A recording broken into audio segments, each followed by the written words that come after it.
নতুন বছরে studio in সোলের পক্ষ থেকে সবাইকে শুভেচ্ছা এবং ভালোবাসা জানিয়ে আমার দুটি কবিতা পাঠ করে শোনাচ্ছি। ভিতরের ঘর। চুপ করে বসে আছি, ভাবলাম একবার দেখি গিয়ে ভিতরের ঘর। যাইনি কখনো, সত্যি যাইনি কখনো। গিয়েছি কয়েকবার, কেমন গোছানো সব, মোমের আলোর মতো আলো, ছায়াময় মায়াময়। ভালোবাসতে ইচ্ছে করে খুব। আজ কেন মনে হলো যাইনি কখনো। অতি দ্রুত খুলে ফেললাম ভেতরের ঘর। হাতে আজ তীব্র ভীষণ আলো। সজোরে খুললাম জানলা কপাট। কি ভীষণ ধুলো আর অন্ধকার। জমে আছে দেয়ালের কোণে, মেঝেতে ইতস্তত সাপদের ছাপ।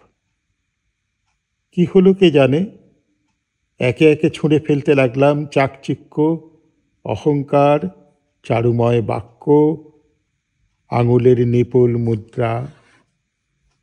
তারপর হাহা করা ঘরে অসহায় বেকুব কঙ্কালের মতো গুটিসুটি কে যেন ডাকছে, আয় আয় পাশে বস। এই তো পেরেছিস বেশ। এবারই আসল কাজ, গোছানোর পালা। গায়ের ওপর রোদ পড়েছে। গায়ের ওপরে রোদ পড়েছে, ঘুম ভাঙে না তবু। গায়ের ওপরে রোদ পড়েছে, প্রেমেই হাবুডুবু। গায়ের ওপরে রোদ পড়েছে, সরব অলিগলি। গায়ের ওপরে রোদ পড়েছে, এবার তবে বলি। গায়ের ওপরে রোদ পড়েছে, ছড়িয়ে পড়েছে পাড়া। গায়ের ওপরে রোদ পড়েছে, শুনছি করা নাড়া। গায়ের ওপরে রোদ পড়েছে, এত কিসের তারা। গায়ের ওপরে রোদ পড়েছে, হাঁপিয়ে গেছি, দাঁড়া। গায়ের ওপরে রোদ পড়েছে, আমি এবং তাঁবু। গায়ের ওপরে রোদ পড়েছে, ঘুম ভাঙে না তবু।